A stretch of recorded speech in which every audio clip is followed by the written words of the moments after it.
नमस्कार साथियों, एक बार फिर से आप सबका न्यू लाइट विद दीपक में बहुत बहुत स्वागत है। आप सबको नाग पंचमी की हमारी ओर से शुभकामनाएं। नाग पंचमी के इस विशेष उपलक्ष्य पर मैं आप सबको एक छोटी सी बात लेकिन बहुत महत्वपूर्ण बात बताना चाहता हूं सर्प को लेकर के, क्योंकि नाग मतलब सर्प, नाग की पूजा होती है इस त्यौहार में। तो ये नाग पंचमी क्यों मनाया जाता है, इसका एक पौराणिक महत्व है। वो कितना प्रासंगिक है आज के समाज में वैज्ञानिक तर्क के आगे वो टिकता नहीं है, तो हम वहां नहीं जाएंगे। लेकिन जो ये चल रहा है त्योहार जो है, इसे आज हम किस रूप में मनाएं, क्या गलत है किसे छोड़ दें, क्या सही है पकड़ें, तो इस पर थोड़ा सा हम आपको बताना चाहते हैं। मुझे उम्मीद है आप बड़े धैर्यपूर्वक बैठेंगे और सुनेंगे और अपने विचार लास्ट में कमेंट बॉक्स में लिखेंगे। नाग पंचमी हिंदुओं का एक प्रमुख त्योहार है। ये कब मनाया जाता है? तो प्रत्येक वर्ष सावन के महीने में मनाया जाता है, सावन मास में। अब हर महीने में दो पक्ष होते हैं, एक होता है शुक्ल पक्ष, एक होता है कृष्ण पक्ष। तो शुक्ल पक्ष में मनाया जाता है। अब शुक्ल पक्ष में किस दिन मनाया जाता है? तो शुक्ल पक्ष में हमेशा पंचमी के दिन यानी कि 5वें दिन मनाया जाता है। इस दिन नाग की पूजा होती है। लोग क्या करते हैं, नाग देवता को दूध पिलाते हैं, कहीं कहीं दूध से नहलाते हैं, नाग की पूजा करते हैं। इस दिन नाग को देखना शुभ माना जाता है। इस दिन कोई भी बचता है किसी सर्प को मारने से। हालांकि इसके बाद, इस दिन के बाद क्या होता है हाल आप सब जानते हैं।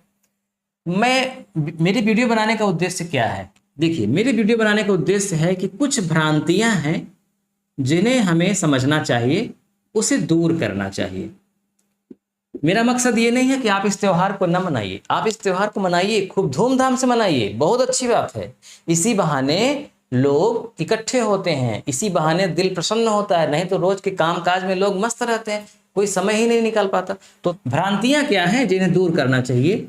वो ये है कि देखिए, सर्प जो होता है वो टोटल मांसाहारी होता है। टोटल मांसाहारी सर्प केवल मांस खाता है। इसका मतलब ये हुआ, वैज्ञानिक तथ्यों से ये सिद्ध हुआ है कि किसी भी सर्प को अगर दूध पिलाया जाए तो उसकी पाचन क्रिया गड़बड़ हो जाती है और लास्ट में वो मर जाता है। इसका मतलब कि हमें सांप को दूध नहीं पिलाना चाहिए, क्योंकि वो दूध नहीं पी सकता। अगर भूख प्यास से तड़प रहा है, जबरन दूध पी भी लिया तो उसको नुकसान कर जाएगा। शास्त्रों में भी दूध पिलाना नहीं कहा गया है, शास्त्रों में दूध से स्नान कराना कहा गया है। तो अगर आपके पास है या कहीं जा रहे हैं दूध लेकर के, तो पिलाइए मत, उससे स्नान करवा दीजिए, ठीक रहेगा। तो दूध नहीं पिलाना चाहिए। सर्प टोटल मांसाहारी होता है। दूसरी बात, श्रवणहीन, मतलब उसको सुनने की शक्ति बिल्कुल भी नहीं होती। सांप कभी भी सुन नहीं सकता। तो इसका मतलब कि जो आप देखते हैं कि बीन बजाते हैं और सर्प नाचते हैं, नाग नाचते हैं, ये एकदम झूठी बात है। बीन की आवाज को वो सुन ही नहीं सकता, क्योंकि पूरी तरह से प्रूफ हुआ है वैज्ञानिक तथ्यों के साथ कि सांप को सुनाई नहीं देता। इसका मतलब कोई अगर सांप निकालने आता है, सर्प निकालने आता है और कहता है कि मैं बीन बजा करके या मंत्र मार करके सर्प को निकाल लूंगा, पकड़ लूंगा, तो उसकी बातों में आप बिल्कुल भी मत आइए, एकदम वो झूठ बोलता है। इसके साथ साथ सोचने की शक्ति सबसे कम होती है। लगभग जितने भी जीव होते हैं उनमें सबसे कम याददाश्त सांप की होती है। लेकिन इसका उल्टा हम लोग सोचते हैं कि ऐसा नहीं है। सांप अगर एक बार अपनी आंख में किसी का चित्र बना लिया तो वो कई वर्षों तक उस चित्र को रखता है और बदला लेता है। ये एकदम झूठी बात है, एकदम उल्टी बात है। सांप अगर किसी का देख भी लिया, चित्र भी देख लिया अपनी आंखों से, तो 1-2 मिनट के बाद उसको भूल जाता है, क्योंकि उसकी श्रवण शक्ति सबसे कम होती है। इसका मतलब बदला लेने की प्रवृत्ति सबसे कम होती है सर्प में, यानी कि ना के बराबर होती है। एकदम झूठी बात है ये। इसके अलावा आप जानते हैं कि ये भी कहा जाता है कि सर्प लकवा का भी कारण है, यानी कि सर्प के ही कारण लकवा होता है, पैरालाइज होता है। हम बाहर सो रहे होते हैं या बाहर खड़े रहते हैं तो सर्प उड़ते रहते हैं आसमान में और उनकी छाया हम पर पड़ जाती है और हमको लकवा मार देता है। ऐसा भी आप सुने होंगे। तो ये बिल्कुल झूठी बात है, ऐसा बिल्कुल भी नहीं होता। सर्प उड़ते नहीं हैं, उड़ ही नहीं सकते, उनको पंख नहीं होता। और अगर मान लीजिए उनकी छाया पड़ भी गई तो इससे लकवा कभी नहीं मारेगा। लकवा मारने का दूसरा प्रोसेस होता है, उसमें ब्रेन की नस फट जाती है और उस नस से जिस शरीर का लिंक होता है पूरा, या दायां या बायां, बाएं ब्रेन का लिंक दाएं से होता है, दाएं ब्रेन का लिंक बाएं से होता है। तो अगर बाईं नस फटी तो दाईं ओर पालिश मारेगा, दाईं नस फटी तो बाईं ओर पालिश मारेगा। इसका संबंध ब्रेन की नस फटने से होता है, न कि सांप के कारण होता है। अगली एक भ्रामक बात है कि सांप दौड़ा कर काटता है, यानी कि सांप का काटना, इस पर आप क्या कहते हैं? तो देखिए, सर्प कभी काटता नहीं है, मतलब अपने से कोशिश नहीं करता कि हम किसी को डंस ले काट लें। जब उसको आप परेशान करेंगे, उसको मारेंगे, या अचानक आपके पैरों के नीचे उसकी शरीर आ जाएगी, तो उसको लगेगा कि हम पर ये आक्रमण कर रहे हैं, मतलब हमको जान से मारने की कोशिश कर रहे हैं। इस स्थिति में वो आत्मरक्षा के लिए प्रयास करता है, और उसके पास कोई अस्त्र शस्त्र तो होता नहीं कि वो लाठी चलाए, डंडा चलाए या गोला बारूद चलाए। उसका एक अस्त्र शस्त्र मुंह होता है, उस मुंह से वो काट लेता है, और उसको ये बिल्कुल भी नहीं पता है कि हम काट ले रहे हैं तो इनकी मृत्यु हो जाएगी। अगर उसको पता हो तो मुझे लगता है कि वो काटे भी ना बेचारा, इतना निरीह प्राणी होता है वो।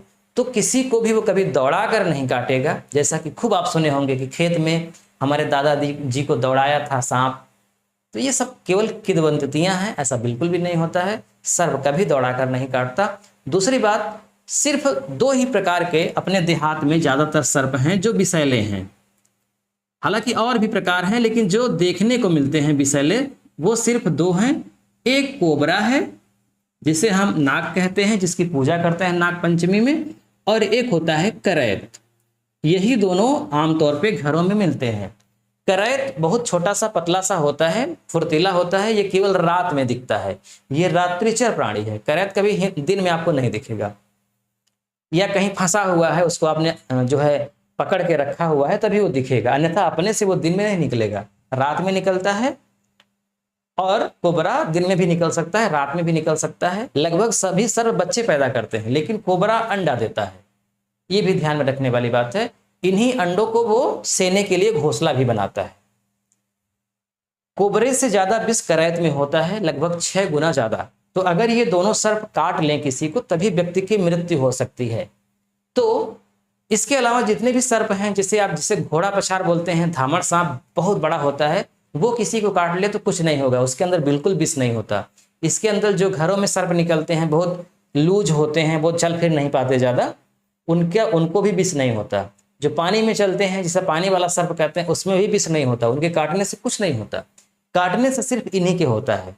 तो अगर ये काट ले किसी को, तो व्यक्ति को न झाड़ फूंक करने वाले के पास जाना चाहिए, न मंत्र वाले के पास जाना चाहिए। आंख बंद करके सीधे उसे हॉस्पिटल ले जाना चाहिए, सरकारी हॉस्पिटल जो शहरों में होती है। जिसको काट ले उसको बहुत मतलब रिलैक्स फील करवाना चाहिए, मतलब उसको बहुत दौड़ाना धुपाना नहीं चाहिए। उसको एक जगह लेटा दीजिए, गाड़ी में या बैठा लीजिए, आराम से तत्काल उसको हॉस्पिटल लेकर जाइए। उनको एंटीडोट इंजेक्शन लगेगा। अगर 1-2 घंटे के अंदर पहुंच गए तो 100% बच जाएंगे। अगर झाड़ फूंक के चक्कर में लेट हो गया तो उन्हें बचाना मुश्किल हो जाएगा। तो ये कुछ बातें थी सर्प को लेकर के जो हम आपको बताना चाहते थे, हमने आपको बता दिया। अब सर्प की उपयोगिता क्यों है? देखिए, सर्प को क्यों नहीं मारना चाहिए। सर्प को किसान मित्र कहा जाता है क्योंकि ये आमतौर पे खेतों में ज्यादा रहते हैं। खेतों में ये चूहे खाते हैं, तो चूहे फसल का नुकसान करते हैं। तो चूहों को अगर ये मिटा रहे हैं तो एक तरह से किसान का फायदा कर रहे हैं। इसके अलावा पर्यावरण का भी इनके वजह से शुद्धिकरण होता है। मतलब ये जो सांस लेते हैं उसमें विषैली गैस सांस में लेते हैं, तो जो विषैली गैस आम अगल बगल फैली होती है वो कम हो जाती है। तो इनका रहना पर्यावरण में भी फायदेमंद है। तो इनको अगर आराम से जा रहे हैं, आपके घर में भी निकले हुए हैं, तो आप बोरी में भर करके बाहर फेंक आइए, या बाहर जा रहे हैं तो कभी भी जबरन रोक कर इन्हें मारने की कोशिश मत करिए। यहाँ तक कि अगर काट भी ले किसी को तो भी मारने की कोशिश मत करिए, क्योंकि उसके मारने के चक्कर में आप मरीज को भूल जाएंगे। तो उसको छोड़ दीजिए, जाने दीजिए, फेंक दीजिए कहीं, मरीज को लेकर के आप अस्पताल जाइए। तो आज नाग पंचमी के उपलक्ष्य पे मैं यही कहूँगा आपसे कि सांपों को दूध मत पिलाइए, हो सके तो सांपों को नहला दीजिए, पूजा करिए, कोई बात नहीं है, अच्छी बात है, क्योंकि मनुष्य का जिससे फायदा होता है, जो मदद करता है, उसकी पूजा करनी चाहिए, अच्छी बात है। पीपल की पूजा करते हैं, नीम की पूजा करते हैं, तुलसी की करते हैं, इनसे फायदा है, पर्यावरण को फायदा है, मनुष्य को फायदा है, सर्प से भी मनुष्य को फायदा है, पूजा करिए, कोई बात नहीं है। लेकिन पता चला कि एक दिन पूजा करिए, 365 दिन में एक दिन पूजा करें, बाकी 364 दिन उसको दौड़ा दौड़ा के मारें, तो फिर पूजा करने से मतलब क्या निकला? पूजा करने का मतलब यही है कि एक दिन नहीं, रोज पूजा करिए, उनका सम्मान करिए। सम्मान का मतलब उनको मारिए मत, जाने दीजिए, दूध जबरन मत पिलाइए। मुझे उम्मीद है कि अधिकांश लोग ये सारी बातें पहले से जानते रहे होंगे। जो नहीं जानते थे, अगर उनकी आस्था को ठेस पहुंची हो तो माफ़ करिएगा, लेकिन जो भी बातें मैंने बताई है ये 100% सही है और विज्ञान पढ़ करके बताई है। इसलिए बिना जाने समझे फालतू कमेंट मत करिएगा। अगर कुछ और अतिरिक्त जानकारी है सर्प के बारे में आपको, जो सार्वजनिक हित में है, तो वो कमेंट बॉक्स में जरूर लिखिएगा, ताकि और लोग भी जान सकें, समझ सकें। वीडियो देखने के लिए आपको बहुत बहुत धन्यवाद।